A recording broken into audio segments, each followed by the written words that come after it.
Welcome. My name is George Pearson and I run the How To Gurus channel here on YouTube. Most of the videos in my channel are short demonstrations of the different tools and techniques you'll find in various software programs. Right now I have several hundred of these quick videos available on YouTube. This video though is different. This is part of a new series of longer demonstrations that I'm doing to show you how to complete complex projects from start to finish using a variety of techniques and tools. All of the images I use in these projects are in the public domain, and I've included a link to the pictures in the video description in case you want to work along using the same images. Okay, let's move on to the project. This project is a fun little one. It's just putting in some glowing swirls in here around this figure. Now this is a standard trick that's been shown around quite a bit over in Photoshop, and it involves creating paths and applying glow effects to those paths. Now we can't do any paths here inside of Photoshop Elements, so I have come up with a different way of doing the same exact effect with a couple of other little cute additions or tricks to this. So let's just see how this is done. Let me just hide that stuff right there, get rid of that. I'll put in a new layer. There we are. Let's just put this, I'm just going to rename this. Double click on that, rename that layer, put that up here, put that down below, put that up on top. Okay, so our example is down underneath now, so we have our image, and right above our image is a blank layer. What we need now is to have our swirly shapes. And again, because we don't have any pen tool to draw those with, you could try freehanding it, but that'd be real hard to do. But there is a way to do this. Come down this little plus sign. Let's make it this so you can actually see that. There we go. Graphics right there. Click on graphics. And if you scroll down through graphics quite a ways, you'll find these different shapes in here, all kinds of fun stuff. It's just black and white shapes. One that we want is right there. It's called the Outlined Ellipse 3, and we'll be using that one. Now just drag it over to your page just like that. Now I already have my color set at this kind of a light, fuchsia color, magenta color. So if you don't have that, before you pull your graphic in, just go to color swatches and select your magenta color right there. It will then come in as a magenta. Okay, now it's the wrong size for us. I want to have this much bigger. So I'm going to drag that out like that. It's too tall, so I'll pull this up and give us kind of this thin shape just like that. There we go, just a real basic shape. Now this comes in as a smart shape, so we'll need to go over to our layers. Here's our layers. There's a little icon right there. We want to convert this into a regular raster image, and we do that by simplifying that layer. So right click on the layer and choose Simplify Layer. There we are. That little icon goes away. That's great. Now we need to cut this thing in half. So go over and grab your marquee, grab the rectangular marquee tool, and just do one more thing here. I'm going to pull my little guideline in here right at the middle, make sure that my ellipse shape is centered, and it is. That's good. Okay, back to our rectangular marquee. I'll just drag the rectangular marquee right like that, snap it right to that center line, so that's exactly half. And let's do a new layer up here, layer new via cut. So what we've done is we've now cut that shape in half. That's one half, that's the other half. We no longer need that center guideline, so we can just hide that guide or clear the guide out. Now taking the move tool or using your keyboard, I'll just use the keyboard, I'm going to bring that down just like that, just kind of offset that. Before I go any further though, I want to make sure that my overlap right here is exactly right. This is the important part. If I move this up a little bit, make sure I'm on my layer, and there we go. Okay, if I move it up, see how it's offset? You want to make sure that those are exactly lined up. That's very important. They have to be exactly lined up for this to work properly. And we'll be checking that each time. So let's just zoom out again. Okay, so 1, 2, and they're lined up nicely. We'll double check before we finish. Now that we have our first basic S-curve in here, let's merge these together. Just hold the Control key down, click on both of those, right click, merge layers. They're now one layer. Let's now copy this layer. There we go, layer copy. And now I'll use my arrow keys on the keyboard, and let's just pull that down like that. Pretty good. Let's now zoom in and make sure that our overlap is exact, and as you can see, we're off. So again, holding the cursor key down, let's just make sure that we're exactly lined up. There we go, that looks perfect. Okay, if I zoom back out, we now have that, and they're lined up perfectly. Okay, let's go ahead and merge these again. Select them both, merge layers, copy this layer, and again, using the cursor keys on your keyboard, make sure that we're on the move tool. There we go. Let's bring this one down.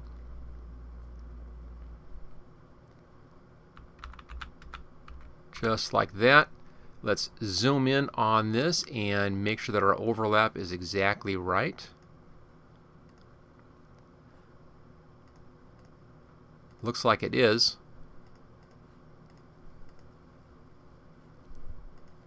Okay, that one's fine. That's good. Let's zoom out again. Now for the last one, I'm just going to copy this layer one more time. Copy that layer. Same thing. Grab the move tool. Use the arrow keys, and let's just pull this one clear down to the bottom down here. Once again, let's zoom in and make sure that our overlap is correct. There it is. Looks good to me. Zoom out. Okay, that gives us all these swirly things in here. If I show our figure again, there's the swirl things around the figure, and that's looking pretty good. I put in a couple more down here this time around just for a little more interest. Let's now merge these layers all together. So it puts all of our swirls onto one layer. Right click, merge layers. There we go. So far so good. Now at this point we can change the shape, move the size around, and do things like that. So let's go ahead and get that set up. So I'll move it up a little bit here. I like having it coming in just behind her hat there. It gives me kind of a place to stop. So I'll bring it in behind her hat. We can bring the bottom up a little bit. Now let's make it a little more interesting by using our perspective tool to make it smaller at the bottom. Image, transform, perspective. We can then grab the bottom corner, pull the corner in, and it does that. It actually pulls everything in and makes the swirls smaller at the bottom. I can make them larger at the top. So we got larger spacing up here, and then smaller swirls and smaller spacing down towards the bottom. You also can grab the bottom and move that around if you like. That looks pretty good. I kind of like to have this swirl here. So this is going to be in behind, this will be in front, goes in behind. I'm kind of thinking this thing through. So I'm going to make a slight adjustment. Let's pull this down a little bit and move that up. What I want to have is, okay, so we're in front, we're in behind right here. I want to have a little bit of it showing over there on that left-hand side. It's in behind and it comes in front. I want to see that curving in front. So there we go. And then it goes behind over here. Someplace we can hide it going in behind the sleeve right there. Even make it a little bit wider. Okay, so it's wider than the sleeves. That'll work out better for us this time. So I can see where those ends are. I didn't want to have those ends of those loops hidden behind the sleeves of that dress. Okay, so far so good. It's a little off center, so I'm going to grab the transform and skew, and then I can pull the side over a little bit, just like that. So swirls are centered better, and I can still see my ends. That's okay. I can maybe move it down just a bit. That's pretty good. So there's these swirls in there. Now we can add that glowing effect onto this. And we'll do that. Let me just zoom in now. We can see the whole thing a little bit better. I'll zoom in here so we can see the glowing effect a lot better as we add that in. We're using a layer style. So it's layers, layer style, style settings, and glow right here. We're doing an inner and an outer glow. On the inner glow, you can leave it this color. That's okay. And just bring your size up a little bit. Like that. I want it to be getting, pure white down here, but still not seeing it all the way up there. So we get some variation happening on that glow. You can see over here on the ends, we're not getting the glow, but we are getting the glow in the middle here. That's perfect. You can adjust the opacity here if you want to. I just want to see some variation on that glow across the width of these things. You can see it right in here. It's a lot of glow here, and the glow is disappearing down there, and it's not up here. So that's good for the inner glow. On the outer glow, we can bring that up a bit. There we are. But the color's bad. So click on the color icon here, and let's come into our magentas. And I'll pull kind of a medium magenta color. There we go. Let's bring the opacity up on that and adjust our size so we get a nice glowing effect happening. There we go. There's kind of that glowing effect. And you can choose your size the way you want to get just the amount of glow for the effect that you're looking for. Choose OK. So what we have now is this glowing shape sitting in front of our figure. Now we need to hide the shape in behind the figure. And we'll do that with a layer mask. Go up here, make sure you're on the swirl layer, hit the layer mask button. There it is. Make sure that you see that light blue outline around that. That's good. Now we'll be using the paintbrush, and when you're working with the layer mask, white is showing, black is hiding. So we'll be painting with black on this and hiding this where we don't want to have the scene. So let's make sure that our color is black. Window, color swatches, click on the black icon. There we are. Now we need to just think this thing through. So I'll zoom in a little bit up here at the hat. I want the hat in behind, or the hat in front and glow in behind the hat. So I'll grab our paintbrush, get a nice size. I think that's a pretty good size. So I'm going to come right here to the edge, and I'm just going to click a couple of times there to get that edge in. There we are. And then just paint out the rest. What I did was I actually painted a little bit on that mask. You see a little bit of black on that mask, and that hides that at that point. We now need to think this through logically. Scroll over. So that's in behind. Swirls around. Comes in front. That's fine. Swirls around over here. Like that. That swirls around. And then it goes in behind at this point. So same thing, I'm going to come down here and I'm just going to line up the edge of the brush and then just click it to get that edge where I want it. So it's a nice tight edge. So it goes in behind there, and then everything in here we cover over. Now don't worry about the glow, just care about the line itself. The glow is attached to the line, so if I get rid of the line, the glow goes away. And what we're doing again is we're painting black on our layer mask and just hiding this. It's still there, we're just hiding it. Okay, so it's in behind at this point. Same thing, I'll just come here, line up the edge of my paintbrush and just carefully click on that edge and then get rid of the rest. So it's in behind and it comes in front right here. So that's in front. We can follow that one around. Staying in front, that's fine. Curves down, and it goes in behind right here. So it's in front, curves in behind. Same thing, I'm going to come in here and just carefully click with my paintbrush to give me that edge. Paint this out so it goes in behind there. Now we're going to be seeing it there. That's in behind, but we'll be seeing it. So same thing right here. Let's just a little click and then paint that out. Same thing on this side. It's in behind at this point because we're in front there, so we're in behind down here. And we'll just paint that out. So in behind comes right in front. So same thing, carefully click right there, get that edge, and then paint that out. We're staying in front here.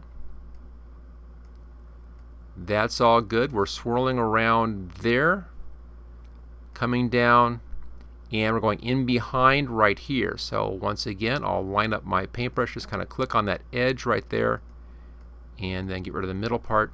In behind, bring that out. There we go. In front right here, there's a swirl, comes around, goes in behind the top of the boots up here. So I'll click and click, get that out of the way. Then here again, line up the edge of the brush, gives me that edge. Paint that out. In behind, we're in front. So it stays in front, comes in behind. Same thing. Just paint that out like that. Behind, in front, and finishes up in behind. And I'll just cut that clear out and let it finish up right behind that boot. Now let's zoom out and see what we have. Notice how by using the perspective tool on this, it actually, and you know, stretching up and down and so forth, it changed the thickness as well. So it's real thick at the top and gets thinner down below. The quality of the line changes. There's more color up here, less color down there. So we have some variation happening, which adds to that interesting effect. So there we go. It's really that easy. It's a straightforward process once you have figured out the sequence of events, and also you get that little trick about taking the ellipse and cutting it in half and offsetting it to create these swirled shapes. Then it's simply a matter of paying attention to where your swirls go. For this really to work out well, so it's easy to see, you really want to see the ends of each one of your swirls. I didn't do as good of a job down below here on my little demo that I did. I didn't have the ends of the swirl showing down there, and that really doesn't look as good. I mean, this is all fine. It's all fine down here, but I wasn't seeing the end of that swirl, and that made it not look quite as nice of an effect. So bringing the ends of the swirls in makes it a much better swirling effect. But there you go. That's how you do that. And again, the whole thing really is based upon grabbing this graphic over here, cutting the graphic in half, offsetting it, and carefully aligning up those offsets, and then using your transform tools to get just the size and shape that you want. So there we go. That is how to do this glowing neon swirling effect. Just a couple of final thoughts on this particular technique here with these color swirls. And it's mostly about the graphics. Let's bring our graphics back up again. Here we go. And we'll scroll back down to the area that had those ellipses. There's all kinds of great graphics, and you can do all kinds of fun stuff using these types of techniques. But let's come down here again. Now the main thing I wanted to show is that we have four different thicknesses in here. So you can change the thickness of the swirls. If the top swirl is too thick, if you don't like that, you can come down one notch and use a little thinner effect. If you want these a lot thicker, start with a thicker ellipse on this. You can use these circles as well. You'll just have to change the shape by collapsing the image as after you've put it on. So that is available as well. Now if you want to, you can do square swirls in here. There's no reason not. I haven't seen anybody do that, but it can be done. And anything else in here can be used for a similar effect. You know, you bring the artwork in, and you then can add your layer styles onto the artwork, onto the graphics, and create different artwork. So the basic concept here, let me just pull this one in. Basic concept is how you can actually add those styles onto. Let me just bring that to the foreground. There we go. And layer styles, style settings. So here's this little dog print with an inner and outer glow applied to it. Same thing we did with these swirls. So, you know, there's a lot of possibilities with those graphics. There's something which I think an awful lot of people who use Photoshop Elements really ignore, because they think, figure, how can you use this thing? You know, what's it good for? There's a lot of stuff you can use those for once you realize that it isn't just the black and white shape that we're working with. It's actually how you modify that shape, what you do to it, that makes it interesting. For instance, I can put a bevel on here and give it a different look with that bevel. There we go. Or we can add a stroke around that in a different stroke color. So just give this the same purple stroke color. So lots and lots of possibilities in here with these just straight black and white images. Okay, let's just see if we can find that. Okay, there it is. So there it is. Again, that's how to do your swirls, and the whole thing really is based upon using these graphics, using the graphic style here, and then modifying and colorizing that graphic style. Of course, the erasing trick, but that's fairly straightforward. So there you go. Again, that's how to do these swirling neon glow effect. Thank you for watching this special Photoshop photography project video. Don't forget to subscribe so that you will get first notice of new project videos in the future. Just click on this link right here where it says subscribe here. You can get all 12 project videos in this series, along with 26 special videos demonstrating the tools and techniques that I used in these projects, by clicking on this link right down here. And then thank you again for watching this training video.